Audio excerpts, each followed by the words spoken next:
All right, we're going to get started. Thank you all so much for joining us tonight. It's so nice to see so many diverse faces here. My name is Jyoti, and I'm going to be moderating tonight's panel, Art of the Mind, and we're so happy to be part of the Bedlam Arts Festival. And I promise you, even though I did musical theater growing up, and we're literally sitting here on set of a production that's after us, we're not going to break out into song and dance. At least I'm not. So, as you can probably tell from my accent, I traded places with James Corden. The timing just worked out perfectly for me to do this tonight and then make it back home to America in time for Thanksgiving, you know, that holiday which I'm not really sure why we still celebrate. But then, of course, there's Black Friday. But I hear that you guys, or you lot, as you say here, you've started doing that too. So I don't know, I might stick around. To start with, we have Kanwar Singh here from Toronto. If you visited the Journey of Mind exhibition, which is at the Library of Birmingham, not a far walk from here, which opened today, you've seen some of his work. And Birmingham's very own Navi Kaur is here as well. She showcased her work here in the UK and around the world. Her work documents the lives of her paternal grandparents while examining things like culture, identity, the immigrant experience, and the Sikh faith. And the curator of Journey of the Mind is here as well, Deep Kailey.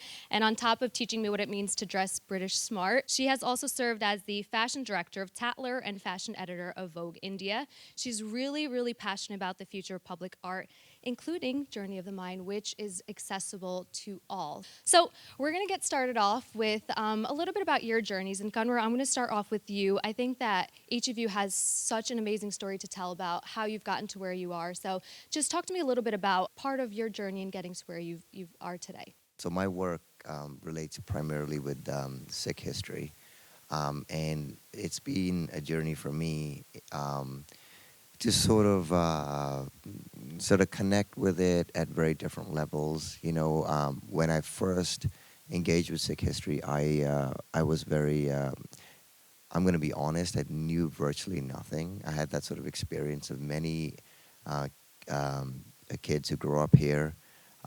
We grow up to immigrant parents that are often like really focused on us just establishing ourselves, education, these sort of things. And I think a lot of the cultural factors sort of fall to the side, particularly the cultural factors that, go outside of sort of like food and dress.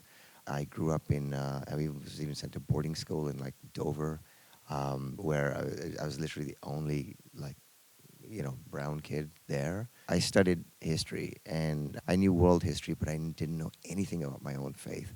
And it just so happened that at that point, finally, I picked up a book and I was just like blown away by the content. And it was incredible as I read page after page. My head was just full of imagery. And as a result of that, I actually set about teaching myself to paint in a traditional way so that I could get a lot of these ideas out. And that's what I've been doing. And as I've been going further, at first I started in a way of being very representational. And then as I developed sort of, I started to think more about sort of the deeper concepts in Sikh history, in Sikhism, and how they relate to, us today as well. So that's where I'm at now. Studied animation too, right? Yeah, so I went to a really good school in Toronto. My family moved when I was 17 after I did my GCSEs. And I went to a school called Sheridan Animation, this Sheridan Animation School, and it's a fantastic film school. And it would seem like a stretch from what I'm doing right now, but it tied in beautifully because with animation, you're focused not so much on a single picture, but you're really focused on the art of storytelling, So I had to take the idea of storytelling in thousands of frames and reduce it to how do you tell a story within a single frame. So I had a combination of a classical art history, world history. It's a whole bunch of things just magically came together with no plan at all, and somehow led me to where I am today. Beautiful. And I asked because Navikor, I remember talking to you about animation and you were sort of sitting there watching like Pokemon and Yu-Gi-Oh! And Digimon. And that was kind of a pivotal moment in your young career when you were a child. Yeah, definitely. And I think what all of us share and what many people in the audience will share is that that feeling of knowing that you enjoy being creative and having that urge to make and do.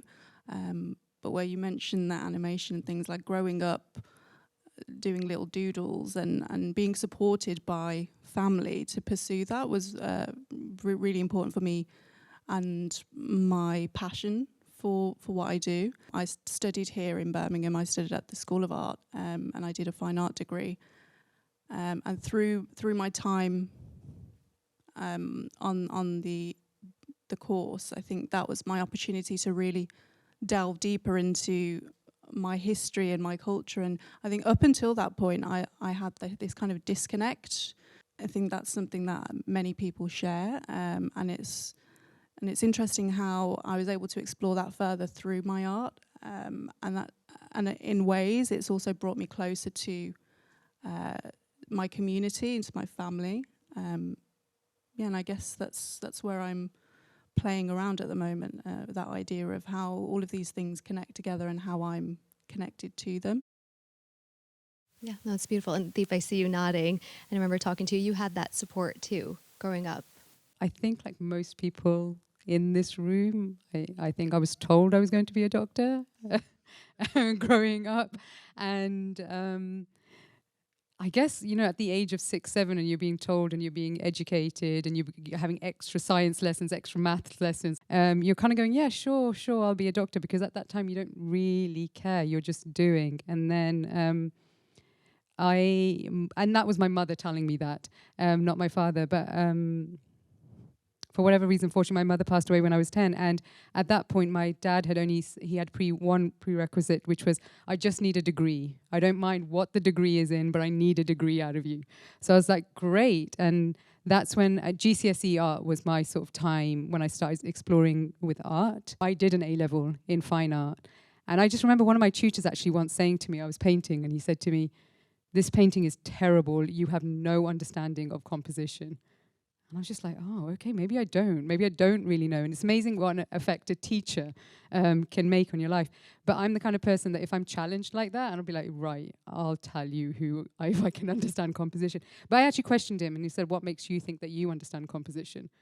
Right? Like, what is the definition of composition in art? Anyway. But at that point, I actually thought that I did want to be an artist, but I didn't have any support. I didn't know anybody that were artists. We weren't taken to, like, going back to the immigrant story, we weren't taken to galleries. Our parents were busy with other stuff,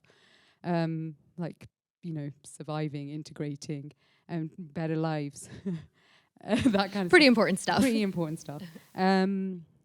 But I don't know, like with YouTube, but I figured it out. I just knew I needed to do something that was creative. I didn't really understand what that was. But I decided to do fashion at school. There was those questions of connectedness, like, who am I? Where do I come from? And I think I was searching for those things on the outside, whether that be through work or what have you. And I still wasn't getting the answers. And I think that's why my career has sort of changed into what I do now. And I think, Navi, that's something that you sort of question too, that identity, and that we see that a lot through your work. Yeah, definitely. I think, not to be a cliche, but I think that the exhibition title, Journey of the Mind, is definitely something that, as we've been discussing over the last kind of few weeks leading up to the show, it's kind of put into my mind that my journey with my work is definitely something that's kind of taken me to peaks and lows. It seems like we're kind of getting a little bit into process. Yeah. Yeah.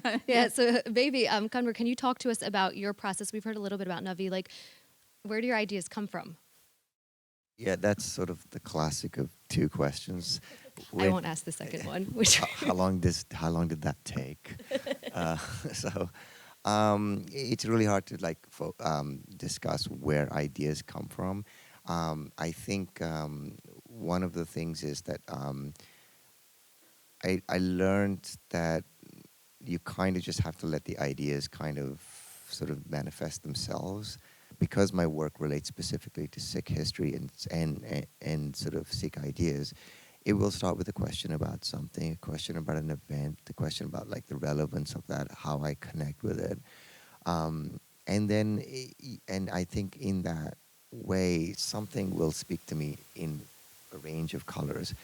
and then it'll literally just start to piece together. But there will always be some weird aha moment, something I'll see, and it could be something so strange. It might not be another painting. It could be anything. It might be a person, or it might be something I tie together with a conversation. The main thing is like to sort of turn off the part of you that wants to wait for your turn to talk, and to like be more receptive. And it's strange. It's just that you'll get the most wonderful ideas, and things will spark, and then one day the whole painting will just fall into my brain. Is that sort of what it's like for you, Navikor, too? Or Recently, I've been working on around food and growing, and how important and how integrated that is within within our culture, and the history of that as well. I've spent more time with my grandparents at their allotment, and they now start to kind of direct me, and kind of leaving them to take the reins on things. It means that the work that I'm making is much more personal, it's much more intimate, and I try not to kind of box myself in on things. So similarly, I think it's important that there is this air of kind of spontaneity with things, and I try not to write every single detail and follow a step by step, so to speak. really nice to see. Deep, can you talk to us about what the process has been like in putting Journey of the Mind together? I'm a curator at the Without Shape, Without Form Sikh Art Gallery in Slough, and it's a huge space, and it's one of the only kind of Sikh art spaces in this country.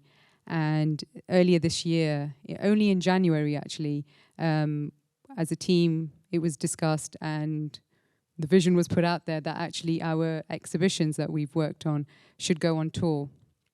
And for a long time, we'd actually decided that we wouldn't take them on tour because we wanted everybody to come to Slough and experience it within the gallery. But I think because of COVID and knowing that the world is going through, especially on mental health issues, it's definitely going through many, it just needs healing. We decided that we would take this exhibition on tour and really share the message of Sri Guru Granth Sahib Ji, which is to really understand what is the mind. There's so many conversations around the mind, but we wanted to do it through the lens of Sikhi.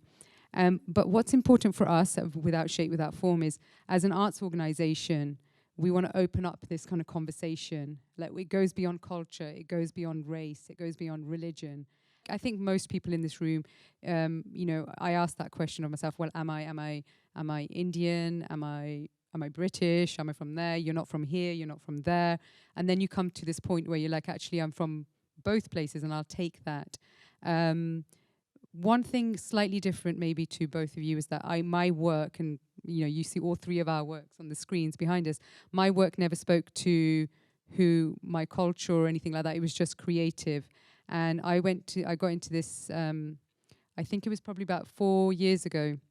All of a sudden I started being asked to be on panel discussions about being a brown woman in the creative industry and being a successful brown woman. And when I left Vogue India, it was pointed out to me that I was, the only fashion director doing what I did at the level that I did it in the world. And I was just like, I never looked up once to sort of see, oh, am I? I just didn't. Like, I was just doing, I had my head down, I was a creative, I was doing my thing.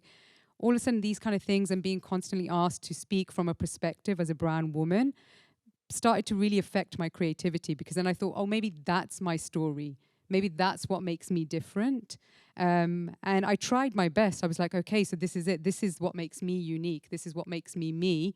So let me try and do that. And I was just telling Navi earlier that it actually stunted my creativity for a good 2.5 years, until a friend of mine pointed out, and I had this conversation with her, and she said, why are you doing that? You've never done it. Like, why are you doing it now?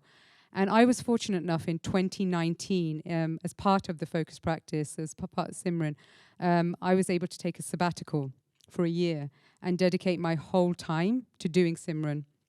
And at that point, as you can imagine, it started in July 2019, and it was meant to be for a year, and something happened in 2020.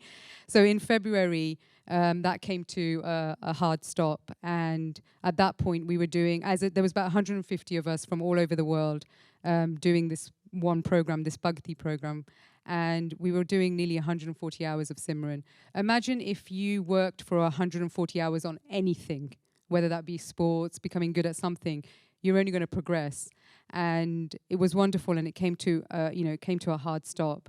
And then I was fortunate enough, very quickly to tell you, that where I'd already taken the year off from my career, I had that rest of time, and I was like, I'm not about to go back to work, and the world was upside down. I was fortunate enough to, at Guru Manya Granth Gurdwara, the Gurdwara that supports without shape, without form, I was able to work on a food program and do seva and give back to the community. And we were blessed that within 90 days, we had redistributed 470 tons of food. We had cooked 1 million meals. And to put your full attention onto that, I mean, it was like, I know it was a terrible time for the world, but for some of us, like, to be able to serve and to really practice Sikhi in that way, in a practical way, was so profound. And then in January of 21, I was asked to work on this project, and I still was like, I'm not ready to go back to work. I don't know what that also meant by now. I hadn't worked for a year and a half, but I'd focused on my spiritual practice so much that I felt that this January I went through this huge transformation from the inside out. I actually realized who I was from the inside. I speak from a place of understanding what I'm here for, what my purpose is, what I need to achieve. And if as a curator at Without Shape, Without Form, that means bringing all my worlds together, because at some point in my career, my work life and my Simran life were very two different things. And this year, it seems like they've all collided. And now to kind of be able to work from that place of actually, I know who I am, and I'm not brown, and I'm not a woman, I'm not Indian, I'm not British, I'm a Sikh, because I'm a learner and I'm here to serve. For me, I'm excited, and I feel like my career has just started, and the stories that we all collectively have to tell are there. And as a curator, as someone who is not an artist but is probably still going to try and be an artist in some shape or form, to be able to bring elements of, and I guess as an editor, that's what you do. You bring teams together, you bring different elements together, you see things before other people see them, and to be able to tell stories through that lens is super exciting. I think it's so inspiring to hear your journey and, you know, how far you've come. We only have a few minutes left, unfortunately, and I've really loved I know it's gone so quickly. I've loved hearing about all your journeys. I see a lot of young faces in the audience as well, and I'm wondering, you know, since you all have come so far, can we close with maybe each of you offering some advice or what you wish you would have known earlier in your journey, and, you know, maybe it would have changed your journey, or maybe it's something that would help them on their journey moving forward? I know that's a loaded question. Kanwar, can you start? It's hard, like, for an old timer to give advice to, like. You're not that old. But I just feel like my learning was pre-internet, and I feel that, like, in a way, for young kids now, like, I wonder how the process works for them. Because it's just it's things have accelerated so much. I mean, a lot of my art literally came about just out of boredom. I had, like, time on my hands. You know, I literally remember a time when there was like 4 channels. And 2 of them were awful. So yeah. So no, but the thing is that led to, like, to time to to sort of, like, connect I didn't know I was doing that, but I was connecting internally. I was doing a deep dive into my art and just taking the time to just express what was on the inside with my art.